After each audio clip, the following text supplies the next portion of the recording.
Hello friend, today I am going to tell you about needle habit. अभी needle habit क्या है इसे आप समझने का प्रयास कीजिए। कभी आपने सोचा है कि जो भी कपड़े हम पहनते हैं या जो ड्रेसेस बनते हैं, चाहे वो आर्मी का हो या पुलिस का हो या डॉक्टर का हो, इवन बच्चों का जो ड्रेस बनता है, ओवरऑल हम सब लोग जो पहनते हैं, इसके पीछे किसका रोल है? इसके पीछे रोल है निडल का। क्योंकि निडल को छोटे छोटे काम करने में बड़ा अच्छा लगता है। बहुत ही डिसिप्लिन तरीके से निडल स्टिचिंग करती है तो इतने अच्छे अच्छे ड्रेसेस बनते हैं जिससे हमारी पोजीशन तैयार होती है। हम उसी निडल हैबिट को चाहते हैं कि अगर बच्चों में इसका इम्प्लीमेंट कर दिया जाए और निडल हैबिट को उनके अंदर सहयोग करके डाल दिया जाए तो विद इन 6 मंथ आपके बच्चे के अंदर ऐसा चेंज हो सकता है जिसकी आप कल्पना नहीं कर सकते। अब ये समझना है कि निडल हैबिट को हम कैसे सीखें। बहुत आसान है। इसको आप कुछ ऐसे समझ लीजिए कि मान लीजिए कल आपने फैसला कर लिया कि हम अपने बच्चे को 6 बजे उठाएंगे, तो 6 बजे उसको आपको उठा देना है बिस्तर से, 6:15 भी नहीं होने देना है। मान लीजिए आपने फैसला किया कि हम 6:30 बजे उसको ब्रश करवाएंगे, तो 6:30 बजे ही ब्रश करवाएंगे। अगर 6:35 हो गया तो कैंसिल। अगर आपने फैसला कर लिया है कि 7:30 बजे उसको हम ब्रेकफास्ट करवाएंगे, तो 7:30 बजे ही उसको ब्रेकफास्ट करवाना है। अगर 7:40 हो गया तो कैंसिल। ये हैबिट उसके अंदर डेवलप करनी पड़ेगी। शाम को आपने फैसला कर लिया है कि हम इसे 7 बजे पढ़ने के लिए कुर्सी मेज पे बैठा देंगे, तो मतलब बैठा देंगे। अगर हल्का डिले हुआ, लेट हुआ तो फिर कैंसिल। इस चीज को अगर आप अप्लाई करते हो 4 महीने, 5 महीने, और मान लीजिए आपका बच्चा 5 साल 6 साल का है, तो उसके अंदर इतना जबरदस्त हैबिट को लेकर डेवलप होगा और टाइम की ऐसी हैबिट पड़ जाएगी उसको कि वो सारा काम उसी टाइम पे करेगा। लेकिन ये आपको करना पड़ेगा। कहने का मतलब ये है कि छोटी छोटी आदतों और टाइम का एक कॉम्बिनेशन आपको बनाना पड़ेगा, ताकि जैसे ही वो समय आए आपका बच्चा उस काम को करने के लिए दौड़ पड़े। राइट, इसे कहते हैं निडल हैबिट। इस पर बहुत ज्यादा फोकस करने की जरूरत है। अब दूसरी जो चीज आपको फॉलो करनी है वो ये है कि कभी आपने सोचा है कि बच्चा जैसे ही पढ़ने बैठता है वो थक जाता है, उसका खेलने में मन लगता है लेकिन पढ़ने में मन नहीं लगता उसका।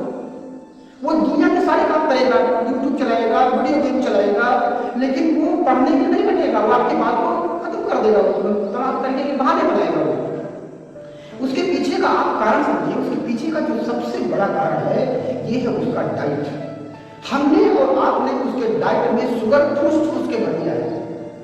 आपका बच्चा कोल्ड ड्रिंक पी रहा है, आइसक्रीम खा रहा है, बिस्किट खा रहा है, कैंडी ले रहा है, लेकिन जहां तक कोशिश कीजिए कि शुगर अपने बच्चों के डाइट से रिड्यूस कर दीजिए, क्योंकि शुगर उनके ब्रेन में न्यूरॉन को डैमेज कर देता है, उसकी ब्रेन फंक्शन को प्रभावित कर देता है, उसकी मेमोरी गायब हो जाती है।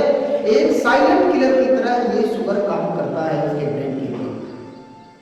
जो भी हम खाते हैं हमारे पेट में जो भी जाता है, यानी हमारा जो ये जीआई है, गैस्ट्रोइंटेस्टिनल ट्रैक्ट या सेकंड ब्रेन, गट को सेकंड ब्रेन भी कहते हैं, इसके अंदर एक एंटरिक नर्वस सिस्टम काम करता है जो सीधे ब्रेन से रिलेशन बनाता है, कम्युनिकेशन करता है। तो जो कुछ भी हम खाते हैं उसका हमारे ब्रेन पे बहुत बड़ा प्रभाव पड़ता है, खासकर बच्चों में। उसका असर बहुत बड़ी हानि के रूप में नहीं दिखाई पड़ रहा है, क्योंकि उसका असर बहुत लंबे समय पे दिखाई पड़ेगा, 4 से 10 सालों में दिखाई पड़ेगा। ये एक साइलेंट किलर की तरह काम करता है। तो इनकी डाइट से आपको शुगर हटा देना है। शुगर मतलब क्या हो गया? आपको उसको कोल्ड ड्रिंक से दूर करना है, उसको आइसक्रीम से दूर करना है, उसको चीनी से दूर करना है, उसको चॉकलेट से दूर करना है, उसको हलवे से दूर करना है। आपने शुगर उससे रिड्यूस किया। अब आप देखिए कि प्रोसेस्ड फूड और पैकेजिंग फूड, जितने भी पैकेट में फूड आते हैं, कितनी क्रेविंग बढ़ गई बच्चों के अंदर। सुबह आते हैं उसको 10 रुपये आपने दे दिया, उन्होंने कुरकुरे खरीद दिया, चिप्स खरीद दिया, ये सारी चीजें लेके वो रख लेते हैं अपने अंदर। तो कितनी ज्यादा क्रेविंग बढ़ गई है। ये सोचने वाला विषय है कि ये सारी चीजें उसके ब्रेन को किस तरह से डैमेज करती है। फर्स्ट ऑफ ऑल आपको यही सोचना पड़ेगा। अब ये समय आ गया है कि आपको अपने बच्चे की डाइट पे बहुत तेजी से फोकस करना पड़ेगा और उसकी डाइट पे आपको काम करना पड़ेगा कि वो क्या खा रहा है, कब खा रहा है, कैसे खा रहा है, क्यों खा रहा है, और उसका खाना यानी उसका आहार उसके दिमाग पर किस तरह से असर डाल रहा है। और ये यहाँ से नहीं चलता, ये हमारे पेट से ही चलता है। या सीधी भाषा में आप ये समझिए कि आपकी थाली ही आपका ब्रेक है।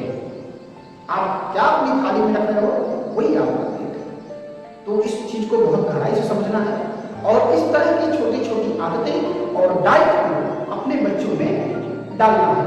अगर आपने ऐसा किया तो मुझे ऐसा लगता है कि विदिन 6 मंथ, अगर आपका बच्चा 5 से 12-13 साल का है तो बहुत जबरदस्त चेंज हो सकता है। इसे हमें और आपको बहुत ज्यादा सीखने की जरूरत है। जय हिंद।